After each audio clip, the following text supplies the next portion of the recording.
panjatkan kehadirat Allah Subhanahu wa taala yang mana pada pagi hari ini kita bisa berkumpul untuk melaksanakan kegiatan kita pengimbasan pembelajaran mendalam SMP Negeri 1 Surabaya. Assalamualaikum warahmatullahi wabarakatuh. Waalaikumsalam warahmatullahi wabarakatuh.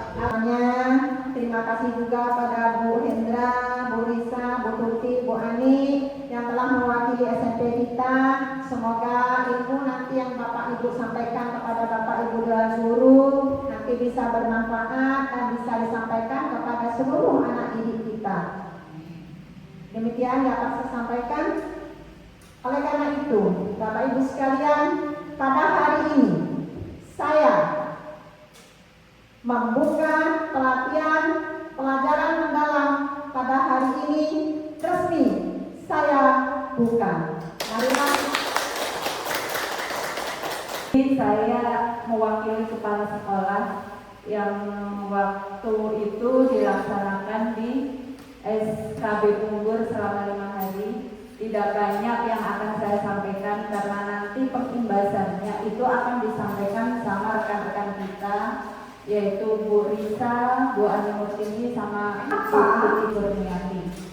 Baiklah Bapak Ibu sekalian, untuk acara berikutnya untuk pengimbasan pembelajaran mendalam yang akan disampaikan oleh Ibu Tuti Kurniati kepada Ibu, dipersilakan. Hari ini saya, Tuti Kurniati, akan membahas tentang modul 1, yaitu tentang pola pikir.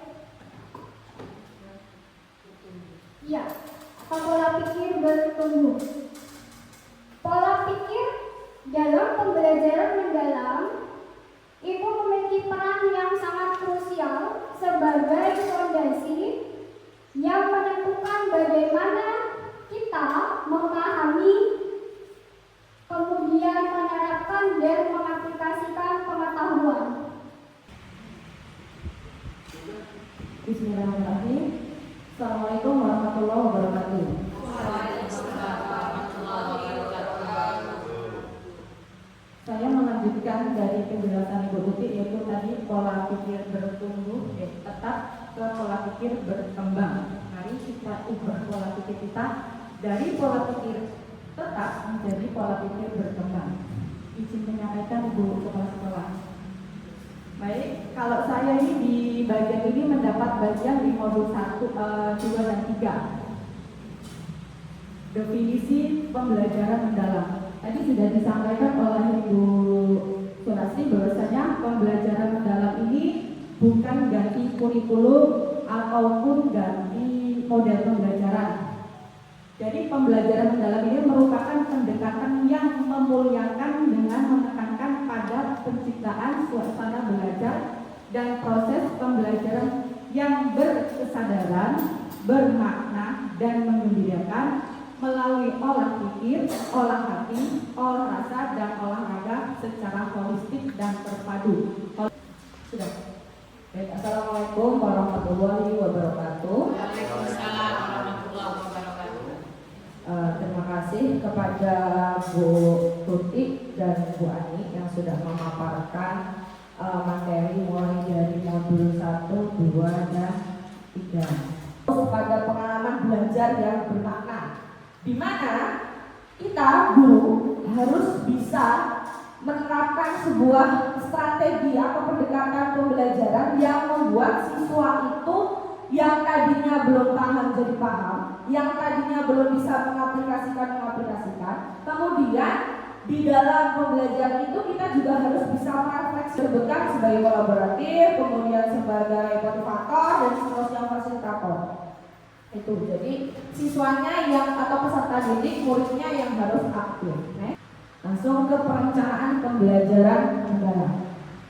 Lanjut, proses penyusunan perencanaan pembelajaran.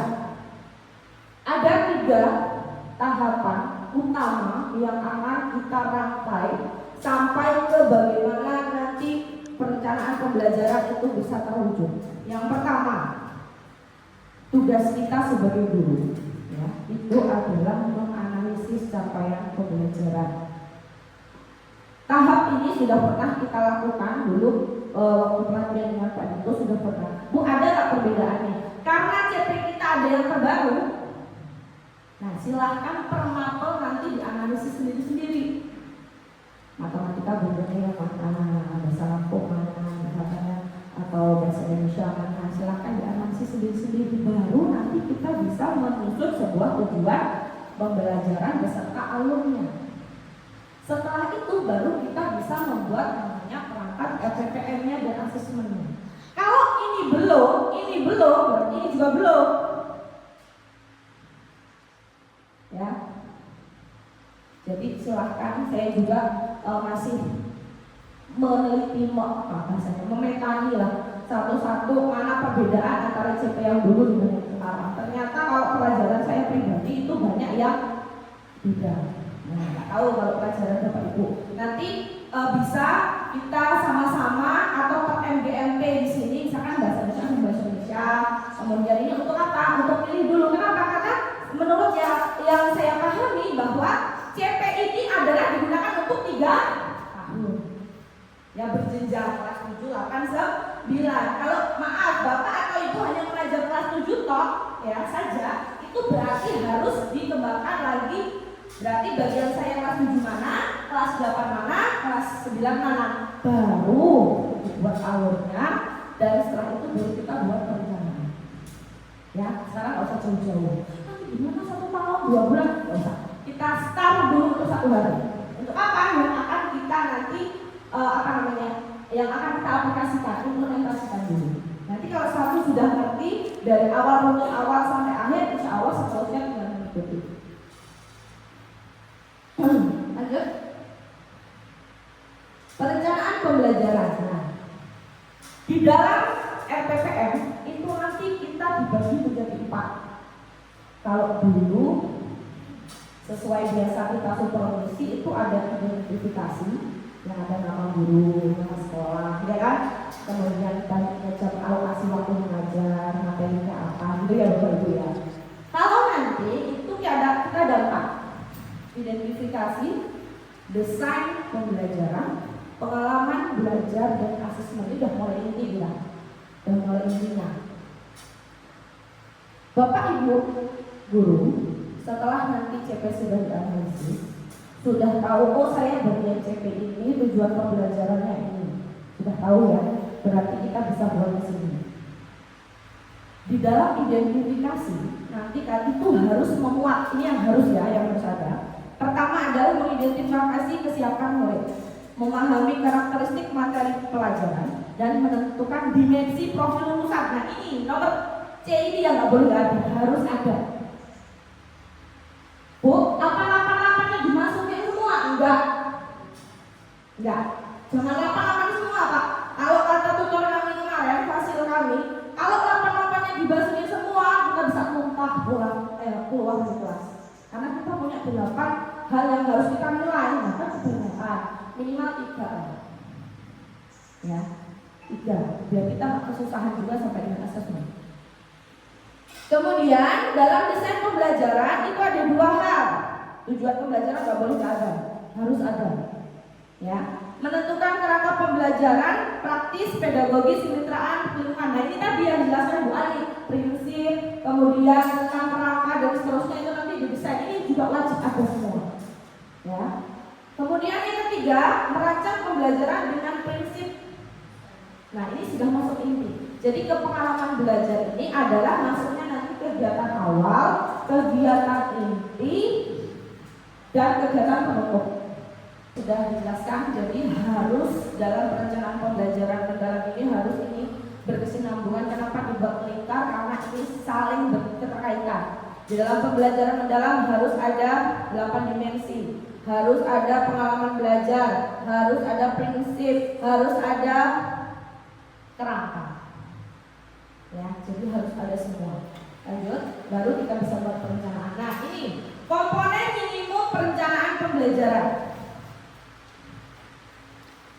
Yang pertama tadi yang saya sebutkan ada identifikasi. Di identifikasi ini kira-kira mana yang mau dipakai? Misalkan contoh agama. agama. Materinya tentang apa? Misalkan tentang sedekah tadi. Intensinya saya mau nanti mereka tuh sama Allah menjadi lebih yakin, gitu ya. Oke, satu.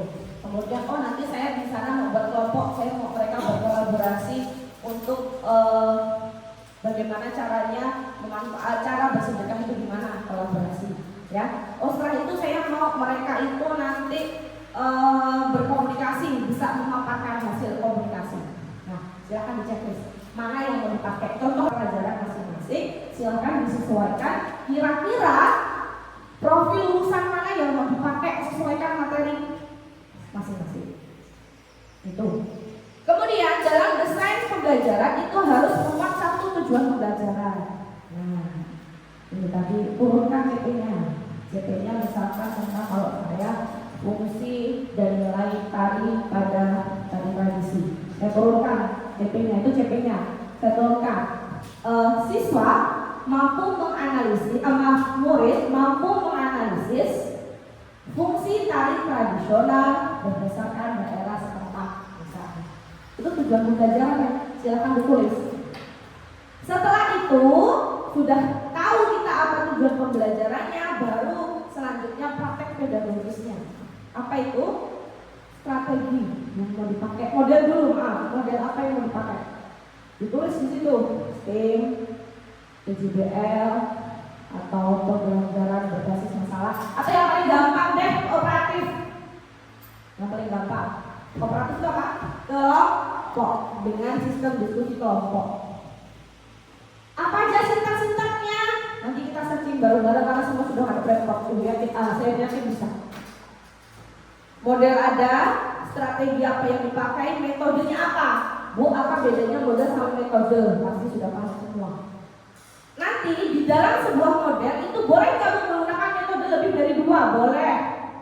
Yang penting anak paham, bisa mengaplikasikan dan bisa merefleksi di diri. Yang penting itu.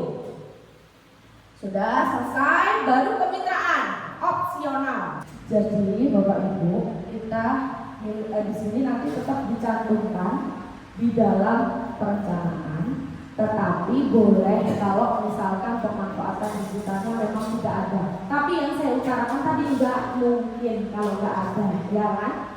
Kemudian sama kemitraan. Kemitraan ini boleh dicontohkan atau tidak ada, boleh. Kolaborasi. Inquiry kolaboratif. Kalimatnya aja udah jelas ya.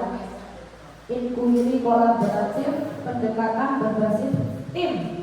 Tim itu berarti kelompok yang memungkinkan guru untuk bekerja sama dan mengidentifikasi tantangan atau permasalahan dalam membuat perencanaan strategi dalam pembelajaran.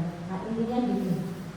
Di inquiry kolaboratif ini kita disuruh berkolaborasi dengan siapa? Antara bisa, antara guru dengan guru bisa, guru dengan TU pun bisa, guru dengan kepala sekolah bisa, guru dengan komite bisa, orang tua bisa.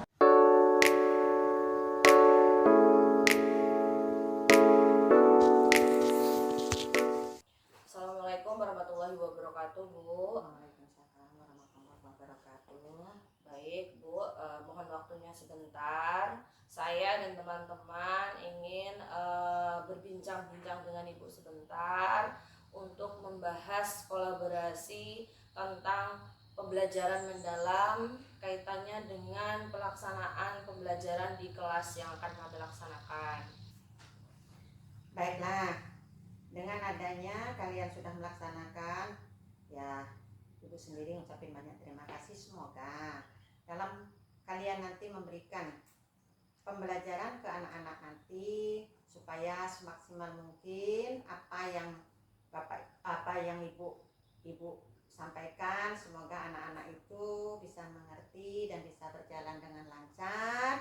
Dan hanya yang dapat saya sampaikan, semoga saja pembelajaran dan pemanfaatan yang ibu-ibu sampaikan kepada anak-anak itu bisa terlaksana dengan baik. Ya, di dalam kalian melaksanakan, apakah ada pembelajaran di kelas dapat kendala ataupun kesulitan. Baik, kalau masalah untuk kendala, Bu, kami ada beberapa hal yang kami anggap penting lah, dan itu menjadi kendala sehingga pembelajaran itu menurut kami kok menjadi sulit. Anak-anak jadi kurang aktif, kemudian kurang berpartisipasi, kurang tertarik gitu, Bu. Terutama dalam mungkin pemanfaatan hal-hal yang kiranya bisa menarik perhatian siswa seperti itu, Bu.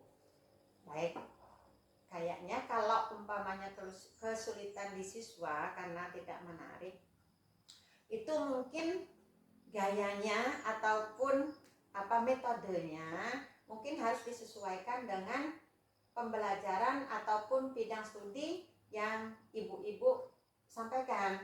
Jadi kalau seandainya pembelajaran itu tidak menarik, berarti itu secara otomatis anak-anak kan tidak menyukai atau tidak bisa melaksanakan kemanfaatan pembelajaran yang Bapak Ibu berikan. Ya. Kemudian yang lain kira-kira apa yang harus saya sampaikan kepada anak-anak ataupun Bapak Ibu dan guru yang lain? Kalau misalkan Ibu ya dalam pembelajaran itu nanti misalkan lah istilahnya media yang ada di sekolah atau fasilitas gitu, kira-kira gimana, Bu? Ya, kalau dari pihak sekolah ya sangat mendukung sekali. Gunanya adanya fasilitas di sekolah tentunya untuk digunakan untuk murid yang ada dan juga digunakan oleh Bapak Ibu dan guru yang ada di sekolah kita. Ya, baik Bu. Jadi untuk hal itu kami mohon izin untuk menggunakan fasilitas sekolah untuk menunjang proses pembelajaran. Ya, kami juga dari sekolah silahkan apa saja yang dapat Bapak Ibu gunakan, silakan saja. Yang jelas itu semua kan adalah untuk kegunaan supaya anak-anak kita itu lebih tertarik dan bisa lebih baik lagi dan mengerti. Izin untuk menggunakan TV, smart TV yang ada di lab, mungkin Bu kita nanti akan menggunakan itu biar pembelajaran lebih menarik, Siswa lebih paham. siswa lebih paham, bisa menarik motivasi untuk belajar siswa. Lebih antusias. Ya, silakan saja yang jelas karena itu adalah milik kita bersama, tentunya kita gunakan untuk bersama, terutama juga untuk anak didik kita. Juga pemerintah sudah memberikan bantuan kepada kita, ya digunakan adalah ya untuk anak-anak dan kita semua. Ya dari pihak sekolah tidak ada keberatan sama sekali, cuman yang jelas ayo kita sama-sama merawatnya dengan baik supaya lebih baik lagi untuk tahun yang akan datang. Baik, terima kasih atas izin yang Ibu berikan dan atas solusi dari kendala yang kami hadapi, sehingga kami mohon doa restu untuk pembelajaran yang akan kami terapkan nanti itu bisa berjalan dengan baik, siswa juga menjadi lebih baik lagi, kami lebih semangat lagi untuk mengajar. Terima kasih Ibu, kami ucapkan terima kasih sekali lagi. Kami akhiri, wassalamualaikum warahmatullahi wabarakatuh. Waalaikumsalam warahmatullahi wabarakatuh. Selamat pagi. Baik, hari ini pelajaran Ibu ya? Sebelum kita mulai belajar, mohon untuk kelas memimpin doa terlebih dahulu. Kawan kita berdoa supaya kita dengan masing berdoa mulai.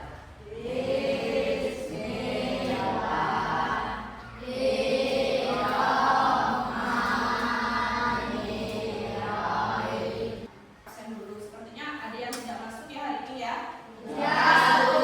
Sekretarisnya siapa? Ya, Bella. Hari ini siapa yang tidak masuk, Bella? Hari kita yang kita pelajari minggu lalu. Ya, siapa yang masih ingat pembelajaran kita minggu lalu tentang apa? Tari. Tari apa itu kemarin? Tari bedana. Terus? Tari sembah. Tari bedana, tari sembah, ya kan? Kemarin kita sudah belajar. Berarti itu adalah sebuah tari tradisional. Nah, ya. Jadi hari ini ya Ibu ingin tanya dulu sebelum kita lanjutkan. Pernahkah kalian melihat tari tradisional di daerah tempat kalian? Pernah nggak? Nah, sebutkan satu nama tariannya.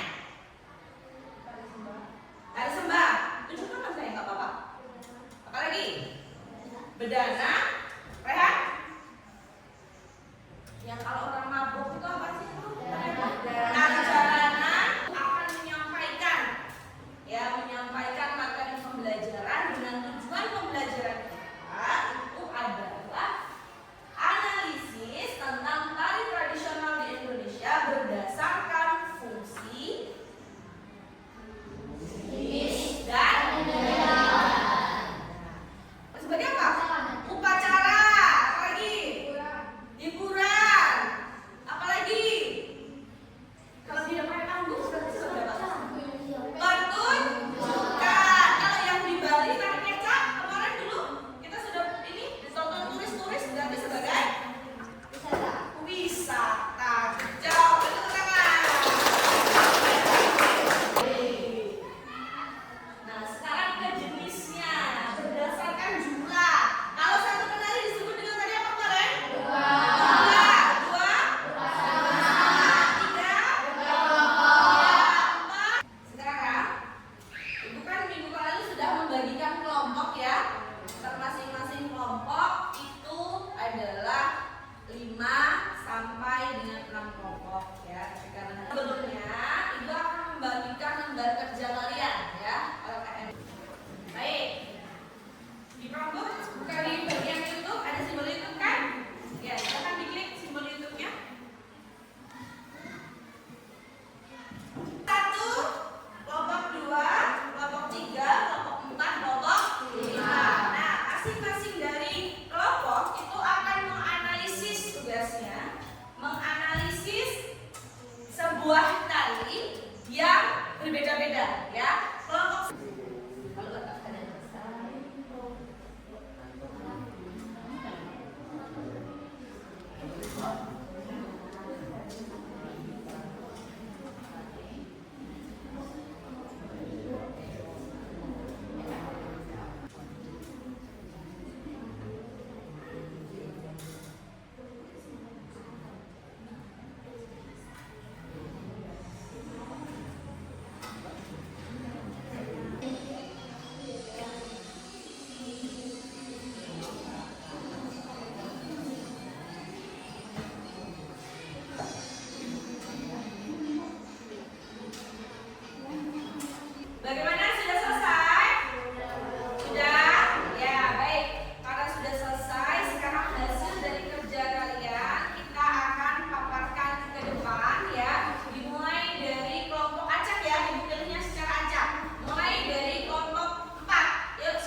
2 jempol untuk kita semua ya, dan